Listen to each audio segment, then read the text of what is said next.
There are 4 things that keep us up at night. And I want to talk a little bit about each of those 4 as I go on this 20,000 step epic adventure today. Try to do this as often as I can on beautiful days like this, in beautiful places like this. And I think it's a good topic for this day.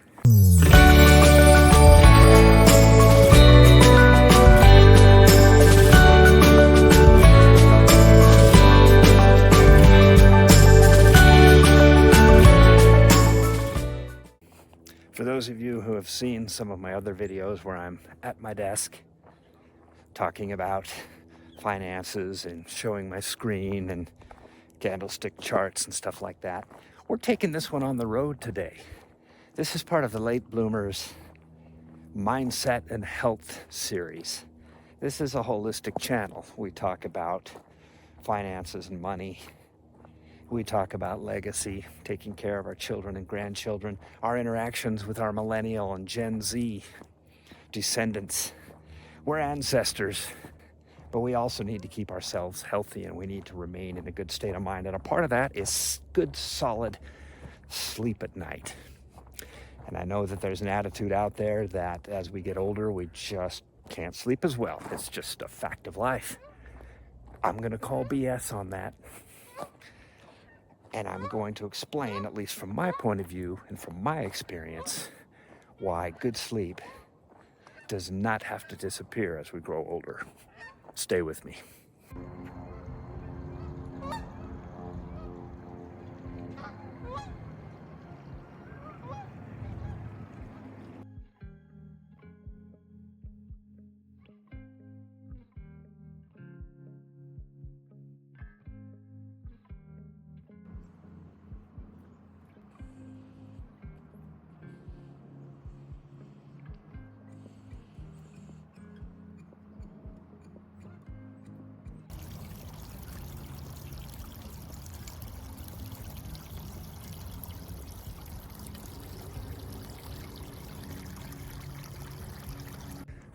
Our bodies were designed over hundreds of generations for 2 kinds of movements.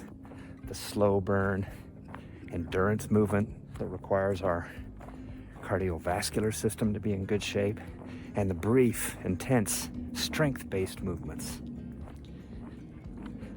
We need both of these in our lives to be able to sleep well at night.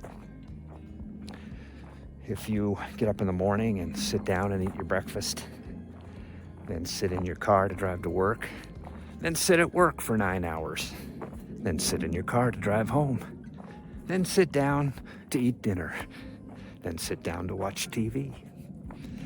If you approach your bed at this point, your body is going to look at you and say, "Look, bud, have we had to escape a saber-toothed tiger today? Have we slain a woolly mammoth? Have we even gone to the gym to do some sissy modern equivalents of those things? No? Well, then I'm sorry. But we're going to have a hard time sleeping tonight because we haven't done anything." And you might argue with that. You might say, "I worked my butt off at work. I dealt with my boss. I had all kinds of stresses." Those stresses are not the things your body considers as the fatiguing elements of a typical day, the epic adventure, the odyssey that your body needs to go through before it can adequately rest. You need to tire it out. You need to challenge it. This is true at any age, but especially when we get to the age of people who didn't make it in the days of our far-flung ancestors, when the life expectancy was under 50, under 40.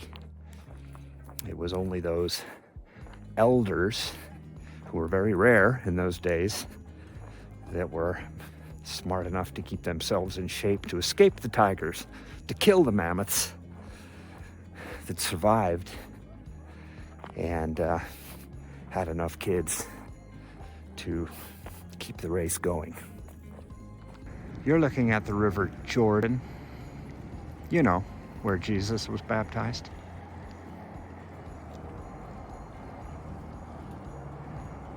I'm kidding. It is the Jordan River, but we are in Salt Lake County, Utah. But this River Jordan is very similar in that it flows out of a freshwater lake, similar to the size of the Galilee, and flows about 30 miles into a dead salt sea, otherwise known as the Great Salt Lake.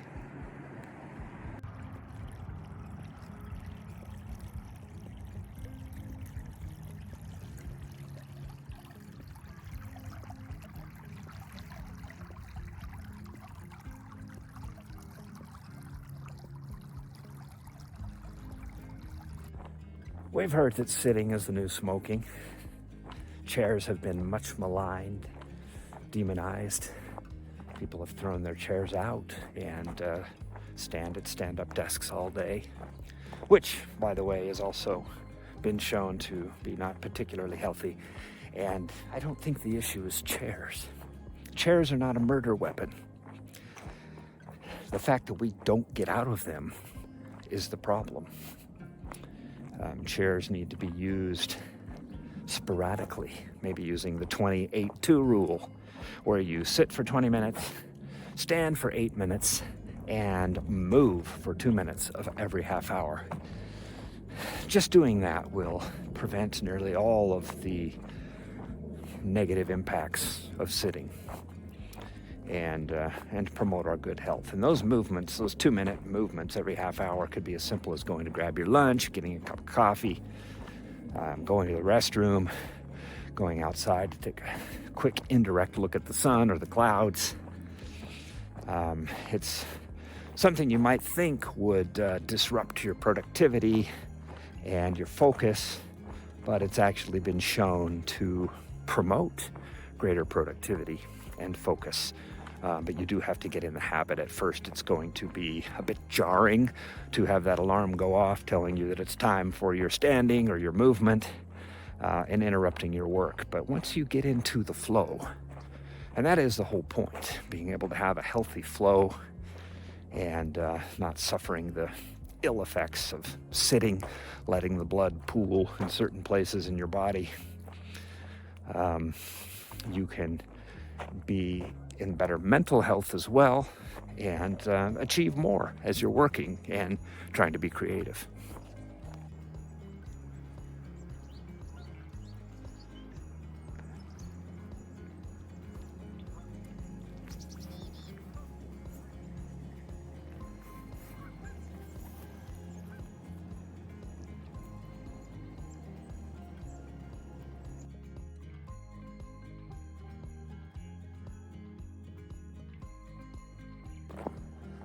Look, in terms of exercise, there are so many different ways of maintaining good health.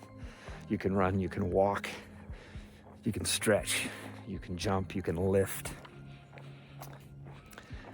The exercise that will work for you is the exercise that you enjoy doing. So if you can combine exercise with something you enjoy doing, like being outside, being with your dog, being with your children, grandchildren, it's got to be something that has its hooks in you, or you won't do it. And exercise that's not done does nobody any good.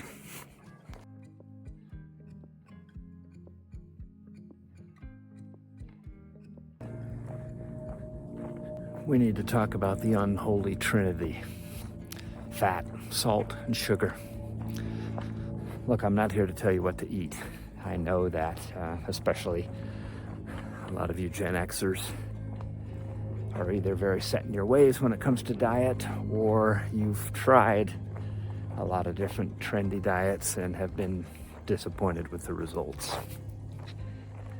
And to tell the truth, I've become convinced that each person is very different according to their genetics in terms of how much weight they can carry in good health. So I'm not going to judge anyone as being overweight or obese. And also the types of foods that promote the maximum health of one person will not do the same for another person. But having said that, these three things, fat, salt, and sugar, do not occur together in nature. And these foods, like pizza, ice cream, processed meats, pastries,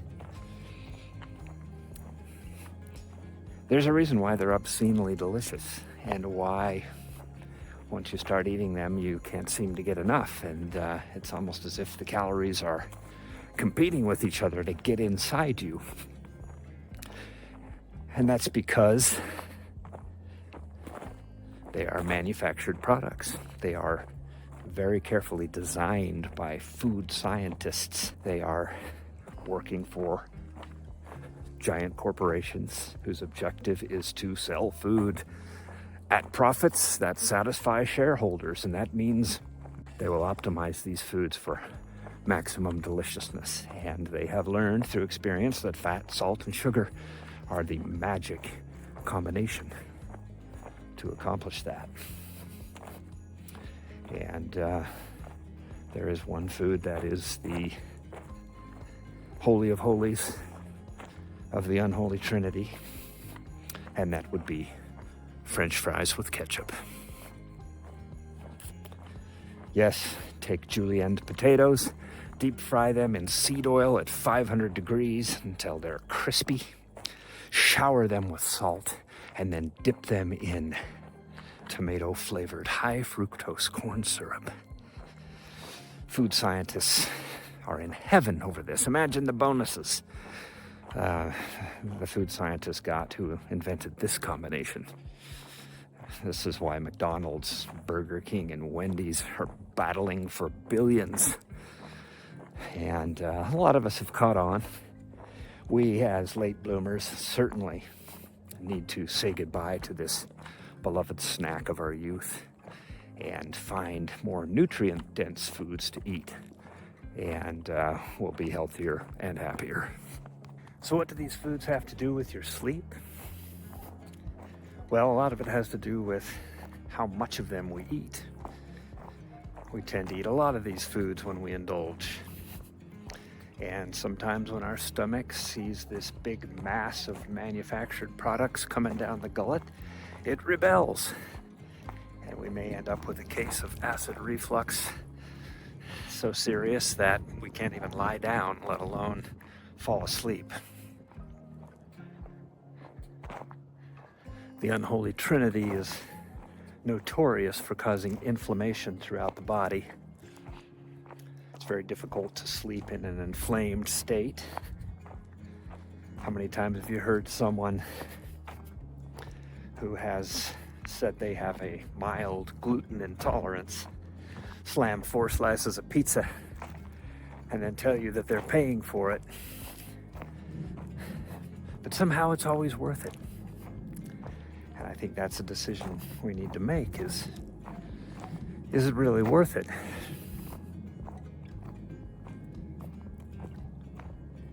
And then, of course, there's the mindset factor. The mind-body connection is going to notice the choices that you make, and if it's promoting or detracting from a healthy state, and you will be punished or rewarded according to your choices.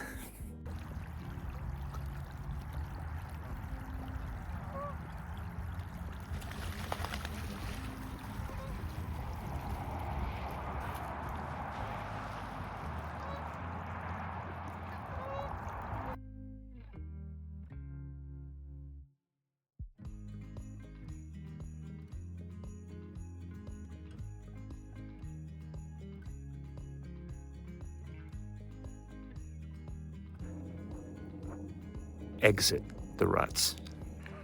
You're looking at a picture of a section of the Oregon Trail that became so rutted that decades of pioneers headed west had to follow these tracks. They had no other option. There was no other place to go. Once they fell into those ruts, they were in it to the end. And here we are 150 years later, and they're still there. You can still see those ruts. We can't let that happen to our lives, late bloomers. We can't fall into a rut and have every day look like the next. If you can't remember what you did last Thursday, or each weekday is indistinguishable from another, you need to make some changes. You need to shake up your routine. You know, routines can be good. Like a routine preparing for bedtime, that can be helpful for getting you to sleep. But morning routines, daytime routines, all-day routines, not so much. You're just decorating and furnishing your comfort zone. It's time to tear out the old stuff and put in something new. Instead of waking up at 6 a.m. to an alarm, wake up at 5 a.m. refreshed. Do different things. Do things out of order. Don't go to the same place on vacation. Get rid of that timeshare. Change up your job. Change up your creative work. Find a different hobby. Make it a purposeful hobby that pays you. There are so many different things that we're just afraid to change in our lives. That if we did change, and if we stacked these changes on top of each other, well, it's going to be mighty uncomfortable for a while. But then we come out of it a different person. A person we might like a whole lot better. A person the people around us might like a whole lot better.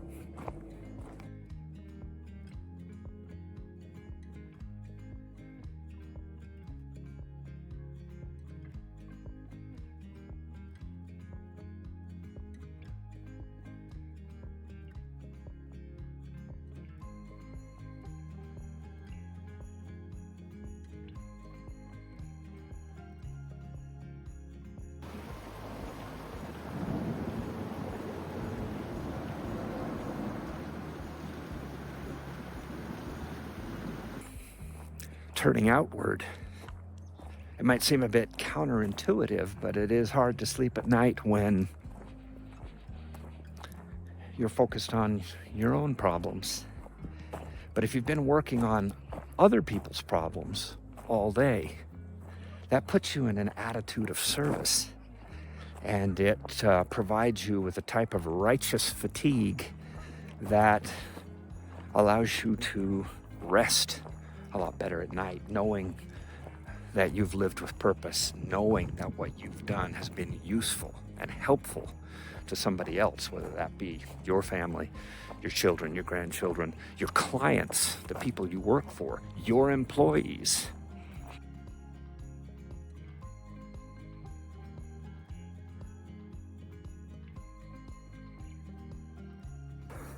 You've got to have purpose in your work.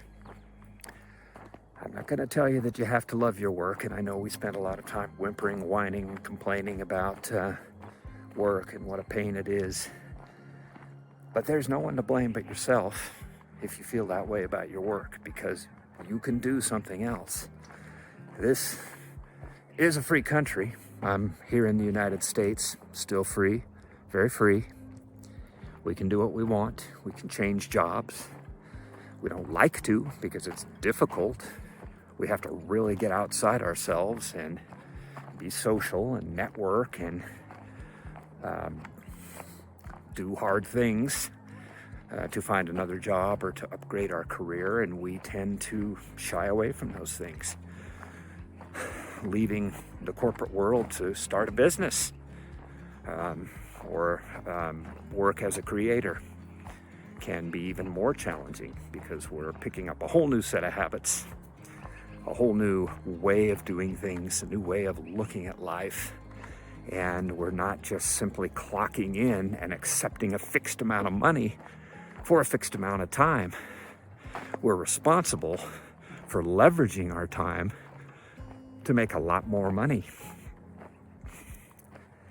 And we owe that to ourselves. We owe that to our children and our grandchildren. We're not going to be able to sleep well at night unless we're engaged in something like that. The stress of being under a boss's thumb, the stress of having deadlines that we, if we're honest with ourselves, we don't really care about because they're somebody else's deadlines. Nothing will keep you up longer at night than things like that, than worrying about things that, when you think about it deep down, you really shouldn't be worrying about.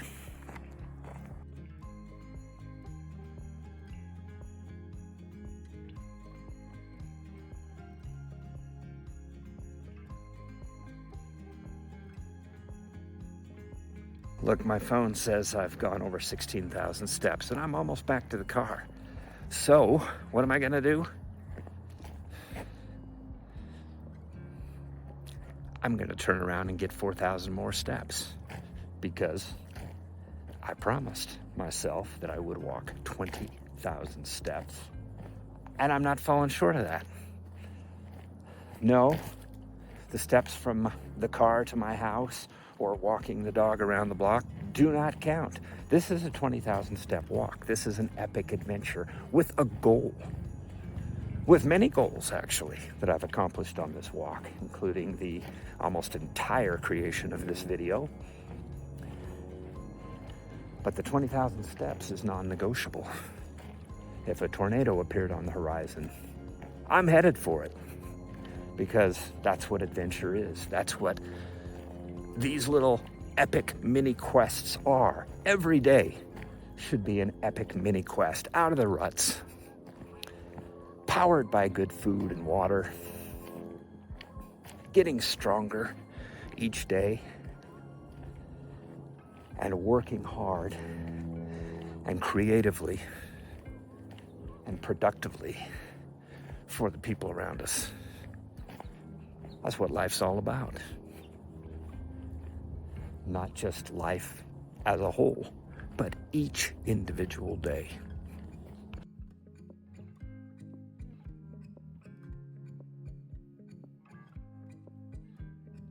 I really do think that if you are able to avoid the unholy trinity of foods, drink plenty of water, live outside yourself, set aside your own worries to be purposeful in the pursuit of helping other people,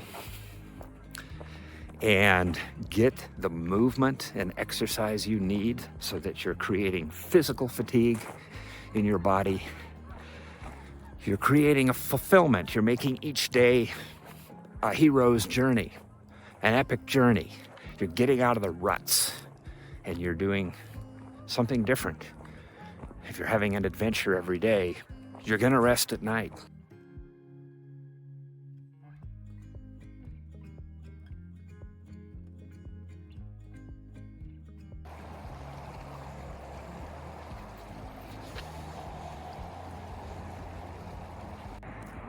I'm back at the Sonic.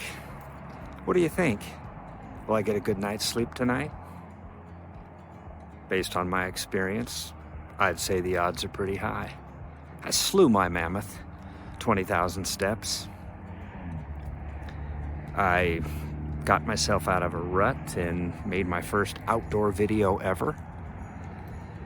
By making this video, I hope I got outside myself and helped at least someone else to maybe sleep better at night. Or at the very least, this was somewhat entertaining looking at the pretty nature pictures. I guess at this point it all comes down to what I have for dinner tonight.